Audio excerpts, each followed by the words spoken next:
I feel like we've all been so caught up in these new leaks and rumors pertaining to Nvidia's RTX 40 series or AMD's upcoming RDNA 3 graphics cards that we've basically forgotten about a third player who should have entered the market by now. Where in the world are Intel's desktop gaming graphics cards? Hey, if you enjoy content like this, drop a like, make sure to subscribe, and smash that bell so you never miss another video. Hey, what is going on guys? Danny here, welcome back to the channel and I hope you've all been doing well. If you've been following my channel for a while now and have seen my recent videos, then you have probably seen some of them discussing rumors and leaks pertaining to both AMD and Nvidia's upcoming graphics cards. With Ampere and RDNA 2 nearing the 2-year point, both manufacturers are gearing up to launch new generation GPUs to the market, and PC gamers are quite anxious. However, in the midst of all the hype for an RTX 4080 or RX 7700 XT, it actually slipped my mind that we were supposed to get a third player in the GPU market, and that was Intel with their Arc GPUs. It seemed like at one point there was quite a bit of hype surrounding Intel's Arc GPUs for the desktop. There were rumors about how we would see them make an announcement for the series at CES 2022.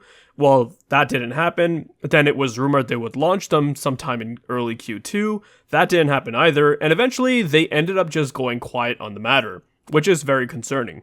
I do recall there being some official marketing material Intel had shown off to the press which stated Arc would hit the market sometime in Q1 2022, and then that was just later changed to 2022. A lot vaguer, probably because they're running into delays, which, seems typical for Intel these days, but to be fair, they are leveraging TSMC's 6nm process for Arc, and we've seen delays happen for numerous manufacturers these past couple of years due to all that's gone on. One of the major reasons as to why everyone was and is still anticipating Intel to join the discrete GPU market is because we desperately need more competition in this space. More competition in a market is never a bad thing, and if we can get another manufacturer to come into the space and keep AMD and Nvidia on their toes, it really only benefits the consumers. Right now, while AMD has finally become competitive against Nvidia when it comes to performance and is becoming competitive when it comes to software features, it seems like they don't really have any desire to compete against them in regards to pricing. Think about it, the RX 6800 XT and RTX 3080 trade blows with each other, and they've got a similar MSRP. It's the same with other segments, such as the RTX 3070, which launched for $499, and AMD's RX 6700 XT, which performs about the same, but only costs $479. Therefore, the consumers are left in the situation where if they want to hit a certain performance target, regardless of which GPU manufacturer they go with, they're going to end up paying about the same price, which sucks because that's not how a competitive market should function.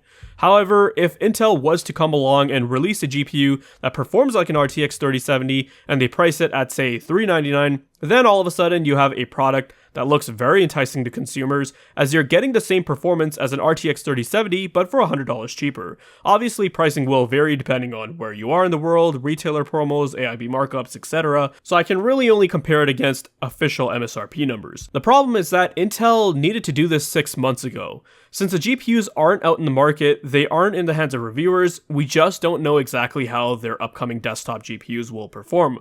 All we have to go on are leaked benchmarks, which may or may not be true. They could be fake results generated for clicks, or they could be legit but yielded from early engineering samples that aren't showing the full potential of the chips. Tom Apisak, who's a pretty well-known hardware leaker and benchmark data miner, posted a link to a benchmark from the Sci Software Sandra benchmark database showing what is allegedly an Arc GPU with 512 execution units, trading blows with an RTX 3070 Ti.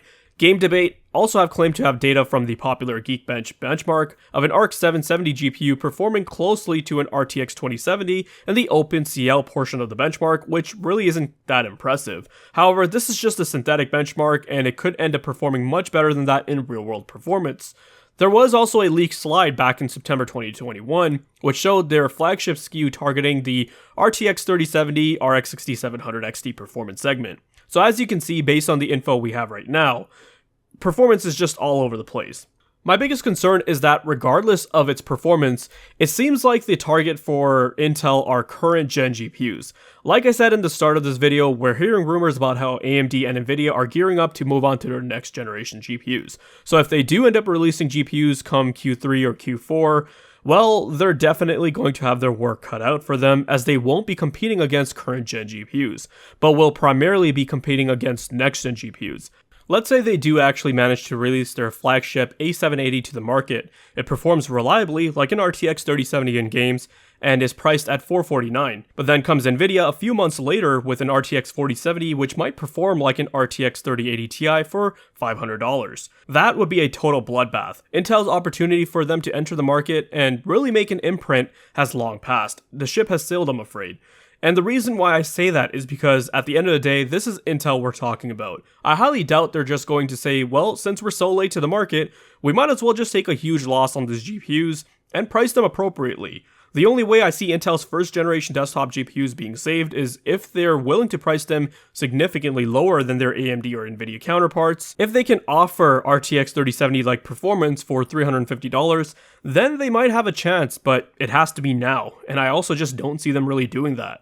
Along with that, the messaging that we've gotten from Intel is pretty clear. They just want to first focus on channels such as the professional market and OEMs. They might not even end up releasing discrete desktop GPUs to the market in a traditional sense that we're used to seeing them, where they work with AIBs and retail channels for consumers to buy. They'll probably just end up integrating them into OEM builds, and they won't be available for us to buy individually, because they know they just can't compete on price.